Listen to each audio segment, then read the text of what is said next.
Bonsoir, bonsoir, bienvenue chers amis du Dicotoin, ici ce soir à la salle du Centre culturel de Thoin à Thuilly, encore un enregistrement de ce Dicotoin, 3e saison, premier Dicotoin, c'est beau, avec évidemment Simon Jean-Marc. Hey.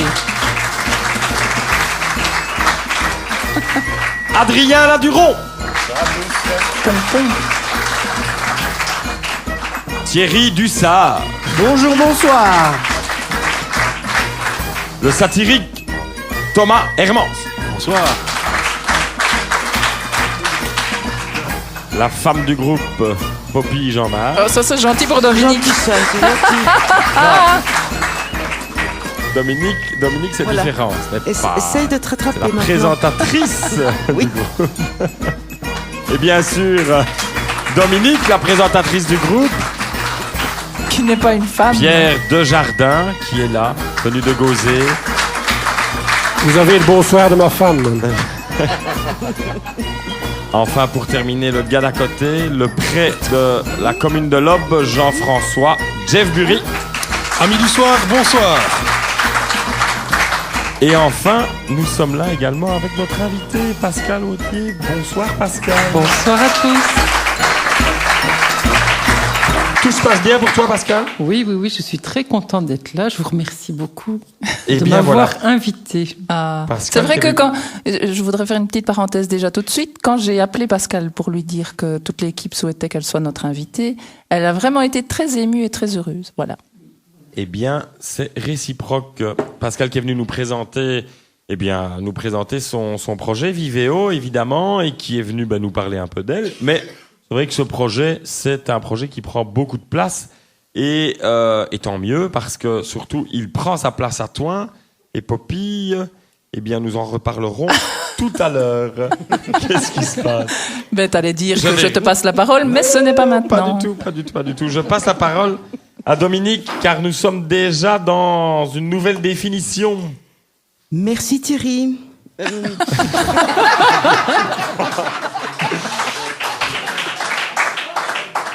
Alors, je ne sais pas si finalement cet enregistrement le vendredi soit vraiment une bonne chose pour Dominique au niveau du surmenage. Dominique, c'est à toi. Bon, alors nous allons commencer par un personnage, Georges-Henri Désiré Buisseret. Non, ça suffit maintenant. Non, Ah Dominique, non, on l'avait c'est fini. trouvé finalement, on l'avait trouvé. Donc, un autre personnage vivant ou mort, je ne sais pas, mais Thierry a sa biographie. En tout cas, Pierre Mengal. Adrien. Je le prononce à l'espagnol, hein. Mongal. Pierre Adrien. Morgal. Pierre Mengal est l'inventeur d'un plateau fromage connu dans le monde entier. Revenons un peu sur ce personnage. Petit-fils de Lambert Mengal, apparemment la prononciation c'est ça, et de Marie Manet, fils de Pierre-Joseph Mangal et de Marie-Barbe de Sort, Pierre Mengal est baptisé à Thoin le 1er mai 1729. Bourgeois et cossu, Pierre Mengal est un marchand de fromage. Passant de maison en maison dans la ville de Thoin pour vendre bleu, camembert, emmental et autres chèvretons, Pierre Mengal a vite un goût de trop peu. Il voit plus grand et souhaite développer son activité. Un jour, alors qu'il faisait la faisselle et que son épouse donnait vite un coup de raclette dans son habitation, Pierre Mengal eut une idée géniale. Proposer un plateau de fromage pour un plus grand nombre, pour des réceptions royales par exemple, pour des banquets et autres. Et ça fonctionne. Petit à petit, il vend ses fromages partout dans le monde. Et ces plateaux fromage, on peut dire qu'il en fit des tomes. Cela marche tellement bien que son entreprise sera même cotée en bourse. Pierre Mengal, fier à ses œufs qui brillent en comptant les briques qui s'amassent dans son coffre-fort. Quant à Lambert, son grand-père, il est aux anges. Il incite son petit-fils à voir encore plus haut. La famille Mengal construit une tour de Babybel, une tour pour atteindre les sommets et connaître la fortune. Pierre Mengal, ultra connu, devint même bourgmestre à Thoin. Et puis c'est le crash boursier. Les Mengal perdent beaucoup d'argent. La boulette, le vol plané. Les 8 enfants de Pierre Mengal continuent néanmoins l'activité et en 2 siècles, le plateau fromage existe toujours. Il est même aujourd'hui connu dans le monde entier, comme je disais tout à l'heure, et acheté par des dizaines de compagnies aériennes qui les proposent à leurs clients durant les vols. Il est nommé Wallonie-Bruxelles, puisqu'il ne comporte que des fromages locaux. C'est ce qu'on appelle l'autre définition. Une belle initiative de mise en valeur des produits de notre pays. On dit aujourd'hui que de la famille Mangal, qu'elle fait des rations Wallonie-Bruxelles. Un jeu de mots qui vient d'un super spectacle du Centre culturel de Thoin. Merci Adrien. Alors Jeff, qui était Pierre Mangal? Pierre Mangal, né en 1883 à Bras et décédé en 1957 à Jambes. En plus d'être un homme entier, était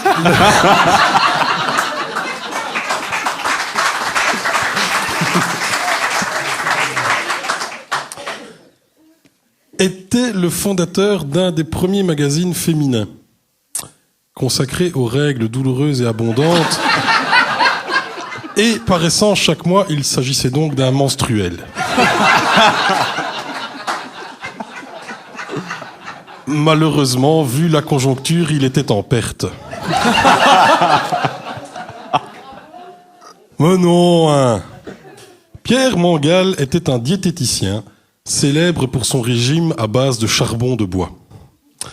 Un peu sec, certes, mais tellement riche en oligo-excréments et si pauvre en matière grasse. Seul inconvénient, les immenses quantités de sauce qu'il fallait rajouter pour combattre la sécheresse en bouche et masquer le goût un peu fade du charbon. Persuadé du bien fondé de sa théorie, l'homme s'est entêté pendant des années à propager ses idées, convaincu qu'il était que sa science permettrait d'étouffer dans le jaune de l'œuf l'embonpoint naissant chez ses compatriotes. Hermétique à toutes les critiques de ses détracteurs agricoles, il finit tout de même par se rendre compte au fil du temps que son affaire, finalement, ça ne marchait pas si bien que ça. Loin de se laisser démonter par cet échec cuisant, cette déconvenue renforça au contraire notre homme dans ses convictions. Mais comme Pierre Mangal n'était pas un idiot, il changea de tactique et créa la fondation CAP 48. Mais pas CAP 48 tel que nous le connaissons aujourd'hui avec son avalanche de bons sentiments parfois un peu mièvres, voire légèrement débilisants par moments, et pas non plus Club 46, boîte échangiste parisienne, involontairement révélée l'année passée au grand public par notre Jean-Claude Van Damme national. Non, le CAP 48 à la sauce Pierre Mangal, c'est une fondation qui aide les gros et les grosses, qui veulent absolument arriver à rentrer à nouveau dans du 48, et qui ne veulent plus devoir se taper le drapeau français à Herculine pour pouvoir s'habiller.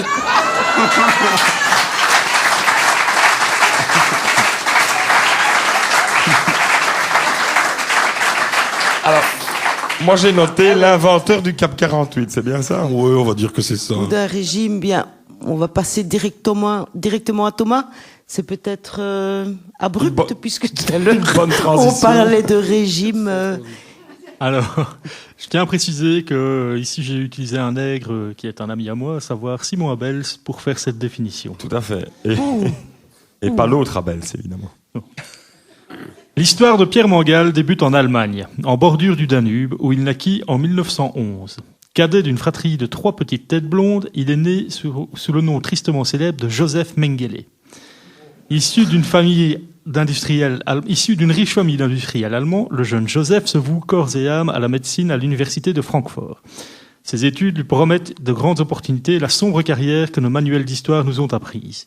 Il aurait en effet été préférable pour l'humanité qui se retrouve en compagnie d'Augusto Pinochet dans un asile d'Allende, mais l'humanité n'a pas réellement eu le choix. Cependant, un volet de la vie du célèbre docteur restait flou jusqu'à ce jour. Où est-il passé entre 1945 et son exil au Brésil? Allez les diables. Nous vous apportons aujourd'hui la réponse. Grâce à l'intervention de Rex, le parti de droite et non pas le chien. Joseph a pu émigrer en Belgique qu'il a accueilli bras tendus. Sous les bons conseils de ses protecteurs, Joseph a dû se munir d'un sobriquet afin de ne pas subir les foudres du conseil de guerre. Il voulait toutefois garder un lien avec son identité réelle. Il n'a donc pas opté pour des noms anodins tels que Guy Georges, Émile Louis. Il opta donc pour le nom de Pierre Mangal.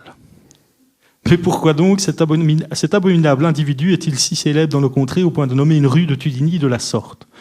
Signalement, simplement parce qu'outre les atrocités qu'on lui connaît, Joseph Mengele, dit Pierre Mangal, reste un homme au grand savoir. En effet, c'est en laissant tomber son spécial brochette zigane, sauce Brésil fraîchement commandée, que le Fritz eut l'idée d'inventer le Swiffer. Le succès de cette invention lui permit de réaliser un rêve beaucoup plus noble que le dessin que nous lui connaissons. Pierre décida de se lancer dans les affaires et devint un pionnier du restaurant chinois. Bonjour. Alors en entrée aujourd'hui, nous vous proposons un nid d'aigle, en plat principal un nasi goreng ou du cendre de Hongrie. Et le dessert sera composé d'une gaufre bavaroise, la Waffle SS. Faisant fortune considérable, Pierre ouvrit ensuite un cinéma subtilement nommé le XXX. Ces salles aussi obscures que lui diffusaient les fleurons du cinéma teuton tels que Berlin l'Enchanteur, Dirty Danzig. Oh là là. Mais le succès de Pierre Mangal créa des envieux. Ces derniers se demandèrent d'où venait ce prodige des affaires. Ses détracteurs commencèrent à investiguer sur son histoire. Avant que son passé ne refasse surface aux yeux du grand public, Joseph s'est alors dit « Ici ça devient naze, arrête ». Il prit alors la décision de rejoindre ses compagnons d'occupation dans une de ces charmantes petites maisons de retraite au Brésil. Pierre Mangal est donc le pseudonyme utilisé par Joseph Mengele afin d'éviter de se retrouver pendu haut et court. Merci Thomas. Simon Abels, hein. Pseudonyme de Joseph Mengele. C'est une définition qui va faire fureur. Eh bien. Parce que... Oui, je sais bien. Je suis retourné comme toi, en fait. Je crois que je vais procéder par élimination. Alors, oui, Joseph Mengele aussi procédait par élimination. Je n'ai pas osé aller jusque-là. Alors, Pierre Mangal est-il en fait un ancien bourgmestre, un magistrat, si je me trompe bien, un bourgmestre de Thoin? Fromager, pas magistrat. Oui, qui était à 16 heures perdu fromager, hein? Ou bien est-ce que c'était l'inventeur du Cap 48, opération qui consiste à rentrer dans un pantalon taille 48? Oui. Ou bien le pseudonyme de Joseph Mengele, ma chère Pascal. Allez, je vais pencher pour un ancien bourgmestre de Thoin. Ah, parce que tu peux pencher pour le bourgmestre actuel, ce n'est pas un souci. Eh bien, je pense que c'est la bonne réponse. Je ne pense pas, j'en suis sûr, même. Alors, je précise quand même que seules les infos sur le fromage ne concernent en fait pas du tout Pierre Mangal, vu qu'il était marchand de fer. Mais il est bien né en 1729, il a bien eu 8 enfants, il a bien été bourgmestre de Thoin, et un spot, c'est-à-dire un sobriquet, le qualifiait même de plané, d'où mon jeu de mots, le vol plané après le crash boursier. Magnifique. C'était un des premiers magistrats révolutionnaires de Thoin. Comme Exactement. quoi, voilà, on apprend des choses, bravo. Je remercie... Tu as raison, Adrien, il avait dû faire à ne plus savoir qu'en foutre, à l'inverse du vicaire.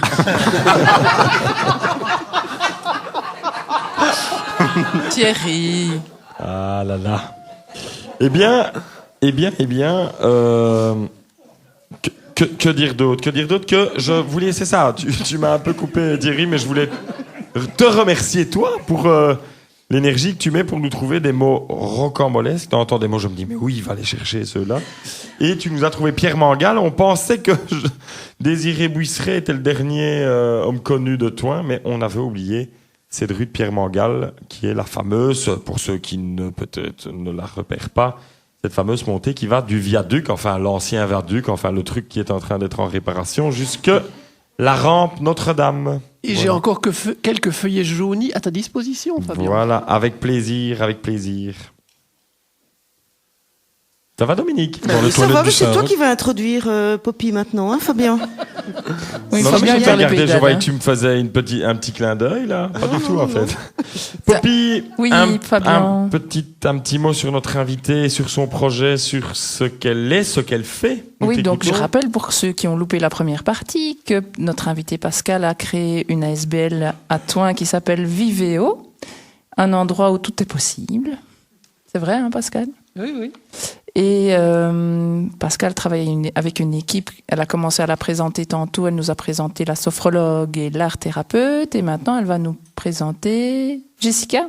Ah, Jessica Cuvelier propose des ateliers de soutien à la parentalité et notamment un atelier en 7 étapes. Non, ça, c'est pas un bon terme. Là. 7 étapes, c'est comme pour arrêter de fumer. Alors, non, ça n'a rien à voir. il naît, il grandit, il va à l'école, il vient de l'école, il est malade, il a des boutons. Il a 27 ans, il est toujours à la maison. Emballé, c'est possible.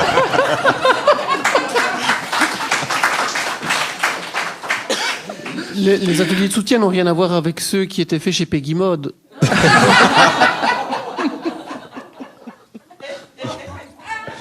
Mais enfin, laissez-la parler. Elle essaye de présenter. Je vais essayer de reprendre. Il s'agit d'une série de 7 ateliers dont le titre est « Parler aux enfants pour qu'ils écoutent et les écouter pour qu'ils parlent ». Voilà. J'avais mal compris, il me semblait bien. Voilà. Donc ce sont des ateliers interactifs à destination des parents, des éducateurs et des enseignants. Voilà. Et donc, ça se fait à la demande ou bien... Il y a un nouvel atelier qui est programmé début janvier. On trouve tout sur le site, je suppose. Oui, il y a une conférence bientôt pour expliquer un petit peu plus en quoi ça consiste. Voilà. Conférence gratuite, je le précise. Et rien n'empêche chacun d'aller sur la place du chapitre, de pousser la porte de Vivéo et d'aller poser toutes les questions. Je sais que l'équipe se fera un plaisir d'être accueillie. Très, très bien accueilli, oui, effectivement. Vous pouvez, j'ai oublié de le préciser tout à l'heure, vous pouvez venir le midi avec votre pique-nique et on se fera un plaisir de vous proposer une soupe ou bien... Tu as des recettes maintenant de soupe, hein? Oui, j'ai beaucoup de recettes, oui. De soupe, Vivéo des pour les petits jus. Oui, voilà. Voilà, et donc beaucoup, oui.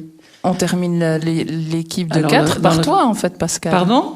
Oui, il y a encore, alors j'ai oublié de dire, on loue un local à l'étage où il y a moyen de faire des entretiens individuels. On a Aurélie Tezin qui propose de la réflexologie plantaire et Nathalie Segers qui propose du massage assis sur chaise. Et puis, il y a d'autres choses qui viendront s'ajouter petit à petit, je n'en doute pas. Plein de choses pour le bien-être. Voilà. Alors toi, Pascal, tu fais quoi dans cette affaire-là? Alors, dis-moi. À part la soupe, qu'est-ce que tu fais, Pascal? Merci, maman.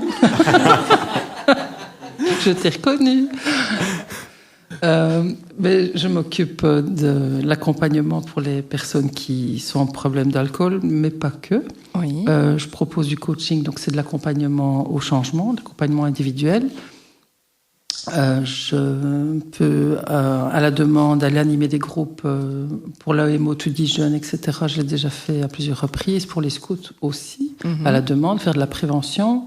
Et encore une dernière chose qu'on est en train de faire avec Anne, c'est de monter un atelier qui s'appelle pour le moment Projet de sens, estime de soi, pour aider les gens à monter leur propre projet. Parce qu'on ne veut pas garder pour nous toutes les techniques qu'on a pu rencontrer dans nos différentes formations. On veut les offrir à des tarifs très avantageux. Ok, voilà Fabien. Merci Poppy, merci Pascal, aussi. merci beaucoup. On continue. Mais Notre oui, mais bicotoin. je dois vous interrompre car j'ai une info routière en direct là de notre centre Gibex. Oui, Guylain Van Bardel ici. Bonjour Dominique. Attention. Bonjour Guylain. Bonjour Dominique. On remarque une volonté de ne pas permettre aux Tudiniens d'aller vers l'Aube ces derniers temps.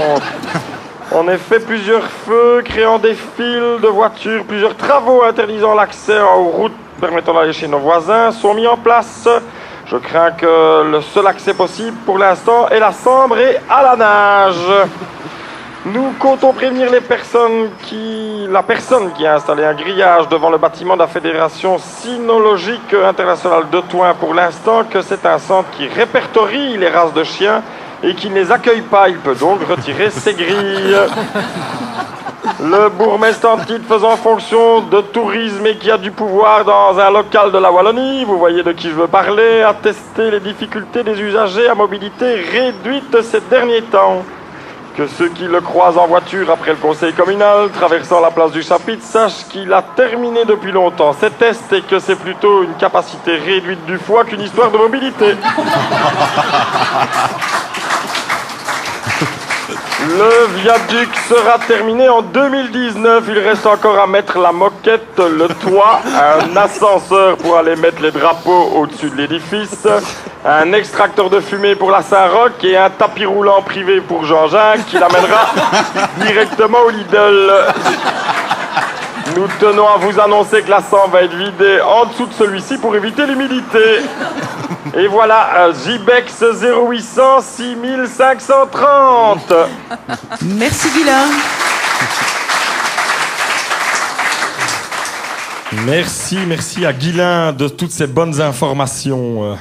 Eh bien, on est déjà sur un deuxième mot dans cette troisième émission, ma chère Dominique.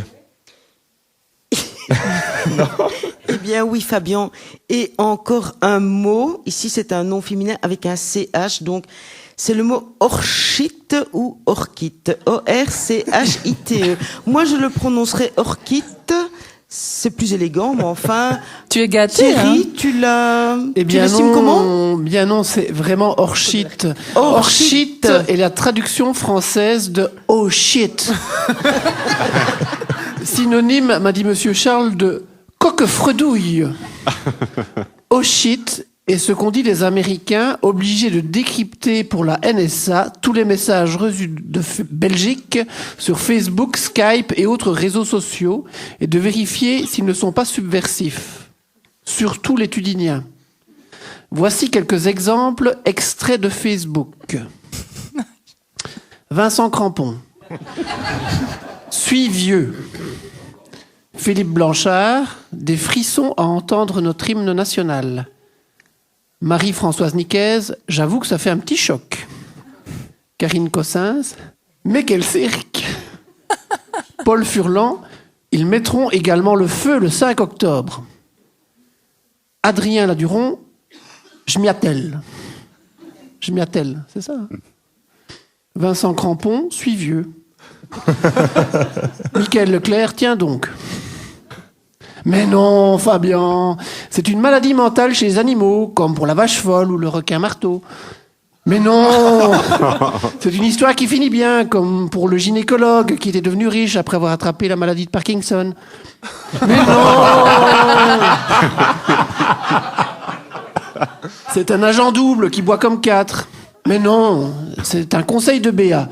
Il ne faut pas boire au volant, il faut boire au verre. Mais non, c'est la devise de Génico. Donner ses données, repeindre ses volets.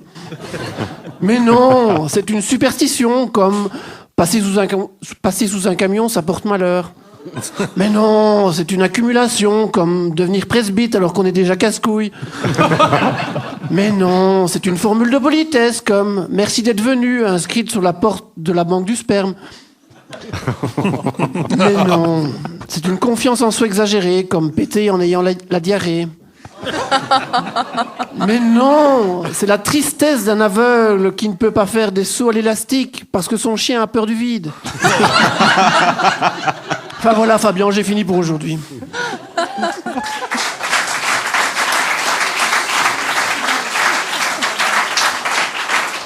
On ne me dit pas ce que c'est d'ailleurs. C'est un mot à multiples définitions d'après Thierry. Voilà. Orchite. Eh bien Pierre, orchite ou orchite? Gérard Spiliart est né le 25 septembre 1927 à Lobbes-Bonny. Il décède quelques dizaines d'années, mais plus tard, à son domicile de la rue Capitaine Schirmeyer à Gauzy. Il atteste ainsi, clairement, par le sol de sa naissance et le sol de son décès, que la Tudinie ne se résume pas à Thuin. Il s'est éteint sereinement le jour de sa mort, contrairement, comme aimait à nous le rappeler notre professeur d'histoire de 5e, contrairement donc à Jeanne d'Arc, qui meurt le 30 mai 1431, mais ne s'éteint que le 1er juin.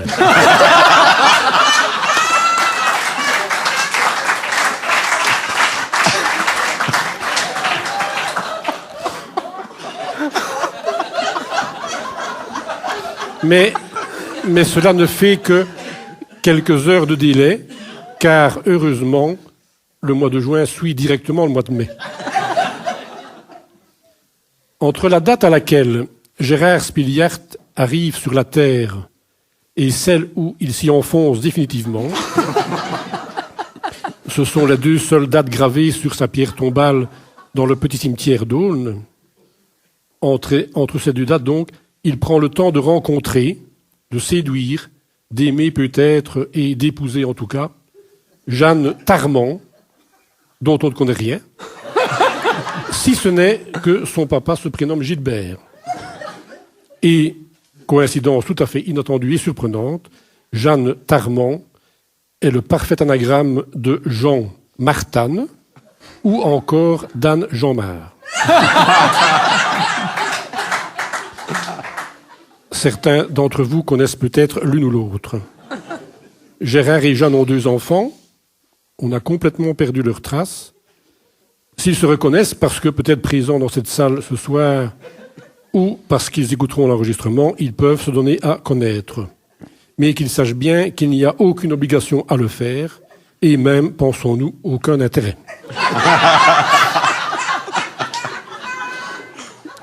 Gérard Spiliart était un homme ordinaire.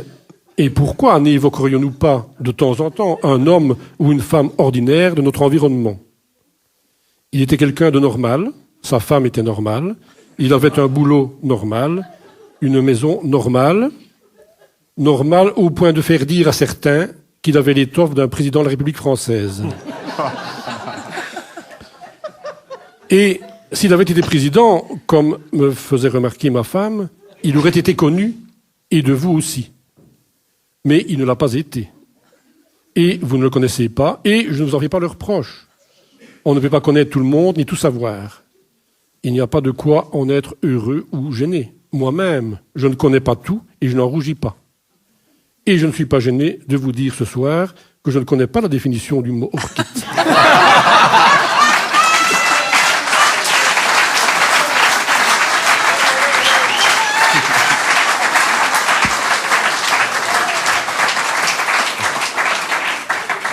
Quand je vous dis qu'il est fou.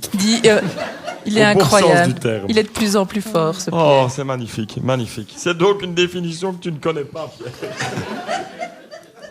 Et nous avions les 15 définitions de Thierry, la 0 définition de Pierre. Simon en aurait-il une à nous proposer? Je vais essayer d'en donner au moins une.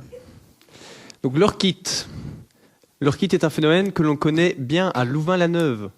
On a pu en effet observer l'année passée une épidémie d'oreillons dans la ville estudiantine, dont les raisons sont encore inexpliquées. L'orchite est donc une complication liée aux oreillons quand on les attrape à l'âge adulte, et dont la conséquence est un gonflement des testicules si ample que l'on peut s'en servir comme un pouf et s'asseoir dessus à tout moment. Du moins si vous n'êtes pas douillet. Mais l'orchite des oreillons n'est qu'un type parmi tant d'autres de cette étrange affliction. L'autre cas le plus répandu est celui directement lié au comportement de l'individu. Le sens figuré et le sens propre se rejoignent ici d'une façon tout à fait remarquable. Il s'agit de personnes qui ont une sacrée paire de couilles. Prenez par exemple Félix Baumgartner, l'homme qui a sauté en parachute depuis la stratosphère. Eh bien, on a dû aménager dans sa combinaison faite sur mesure, avec une coquille plus que volumineuse pour y loger son service 3 pièces. Il paraît aussi que l'ouverture du parachute à une telle vitesse a fait tout bonnement exploser ses noix, tellement l'inertie de ces dernières était importante. Félix a tout de même marché jusqu'aux urgences. C'est ça avoir une orchite, moi je vous le dis. Que dire aussi de tous ces Japonais à la retraite qui se portent volontaires pour aller nettoyer le site de Fukushima, risquant leur vie pour le bien d'autrui? Eh bien qu'ils sont sévèrement burnés, voilà ce qu'on en dit. Après, on peut se poser la question de la cause de leur anatomie impressionnante, mais que ce soit dû à leur courage ou aux radiations, on ne peut que s'incliner devant leurs pantalons trop étroits. Le traitement pour une orchite classique repose sur la prise d'un antalgique et d'un anti-inflammatoire. Pour l'autre type d'orchite, la solution est beaucoup plus simple. Elle est de devenir une pure et simple tafiole, une tapette, une tarlouse, quoi. Moi, par exemple, j'ai jamais eu de problème. Vu que je monte sur l'armoire la plus proche lorsque je vois une araignée et que j'essaye de la faire fuir à coups de décibels. Pareil quand il faut faire une piqûre ou une prise de sang, je me couche systématiquement pour pas me faire mal quand je m'évanouis. Puis je suis O négatif, mais j'évite de donner mon sang depuis plusieurs années. Je prétexte que je peux pas parce que j'ai bu de l'alcool la semaine. Enfin, c'est pratique, quoi. Eh ben moi, au moins, mes roustons, ils vont très bien. On peut pas en dire autant de Martin Jean-Marc qui, après avoir publié un livre, il doit en avoir une sacrée paire.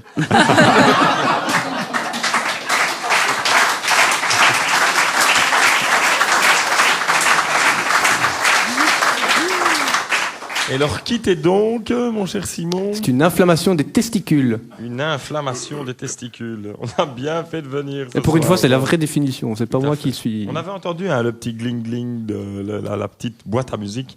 Il n'est plus avec nous, là, Thierry. Le Thierry, il dort, hein, il est là. Il est 22h30, comme tout enseignant de la ville de Charleroi. C'est le coucher à cette heure-ci, donc...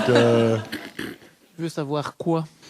Non, je disais juste que tu avais informé notre public aimé, ici devant, et notre invité sur la bonne définition que Simon avait donnée. Et d'ailleurs, je ne sais même pas pourquoi je vais te demander, Pascal, de nous donner De toute façon, la bonne définition. Fabien, tout le monde s'en fout des bonnes définitions. On aura oublié les mots en sortant d'ici. Tout à fait. Tout à fait, Thierry. Il y a quand même des mots qui restent, hein, genre chachlik ou... Il y a des mots qui restent. Eh bien, donc, Orchid, ce n'était donc pas, Pascal, un mot à multiples définitions, tu me confirmes? Non, ici, la définition, je la connaissais. Tu la connaissais? Oui, je peux vous donner un mot un peu plus compliqué. Il contient, cryptorchidie. Cryptorchidie. Et paf. Et paf. Et On fait les malins avec notre définition. Et c'est quoi la C'est quoi ça? La cryptorchidie. Ça a un rapport avec les testicules aussi. Ah. C'est quand les testicules ne sont pas descendus. Ils sont cachés. Ils sont dans une crypte. Derrière Quand les j'étais oreilles. petit, on appelait ça les boules ascenseurs. Je vous jure. C'est vrai, hein, chez les jeunes enfants, ça ne se met pas tout de suite en place. Hein, voilà. ça. Il y en a certains qui ont ça en dessous des... C'est ça que tu as derrière les oreilles? Comment? C'est ça derrière les oreilles? Non, Chez toi? ça c'est mes lobes d'oreilles, c'est T'es différent. des lobes d'oreilles. Ça n'a rien à voir avec les orchidées de Gaston Berthaud. Elles ne descendent jamais, les orchidées de Gaston Berthaud. Eh bien, donc, c'était en effet une inflammation des testicules. Des houilles. Des couilles, en effet. J'ai dit. Dominique, Oui. déjà un Fabien. livre à offrir. Déjà, oui, et c'est malheureusement ou heureusement le dernier. Tout à fait. C'est encore un livre qui parle de toute une série de maladies. On parlait de l'orchite ici, mais là on parle de grippe aviaire, de nouvelles épidémies, d'épizootie. C'est La vengeance de la civette masquée. Ce fameux livre que j'avais offert déjà à une invitée qui me l'a rendu à la fin de l'émission parce que ça ne l'intéressait absolument pas. Donc, je ne sais pas ici, Pascal, ce que tu vas faire, mais bon, c'est de la culture, hein. C'est pas de la culture bio pour de la soupe au ploum-ploum, non, c'est de la vraie culture, celle qui grandit les hommes et les femmes, c'est de la littérature, bien sûr. Donc, La vengeance de la civette masquée, c'est un livre au sujet duquel il faut savoir que la civette masquée est le nom de code de Fabiola lors des réunions secrètes qu'elle tenait avec l'Opus Dei pour créer des fondations bidons qui n'avaient d'autre but que d'éluder l'impôt. Heureusement que Don Helio de Las Vegas, alias Zorro Helio, veillait au grain pour démasquer tout ça avec l'aide de son vieux complice Tommy Hilfiger, soit en français dans le texte Tommy doigt d'enfer. Tout un programme, madame.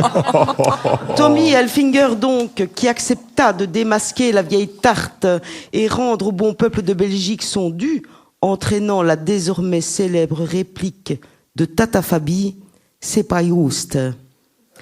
Pour fêter ça, Tommy Hilfiger fit une grande fête au Quick, 11 € par personne, avec plein d'ambassadeurs en ayant pris soin d'attacher et de bâillonner le barde du village. Voilà donc cette palpitante histoire de Tata Fabi et tous ses sbires racontée en 300 pages. Bonne lecture. Fabien, je suis viré maintenant? Non, pas du tout. Pas du tout. Avec des indemnités, hein.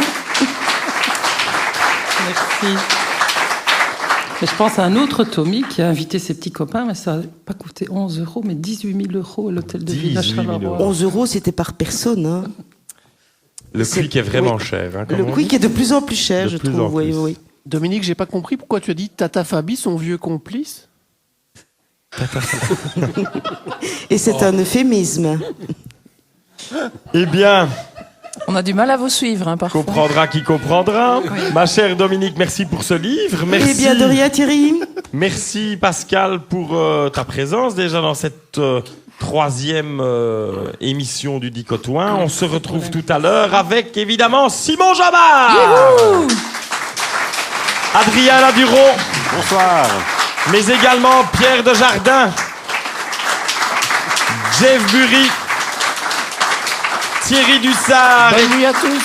Thomas Hermans, Poppy, Dominique et moi-même et notre Bonsoir, public bonsoir. bien aimé. À tout à l'heure pour encore plus de Dicotoin.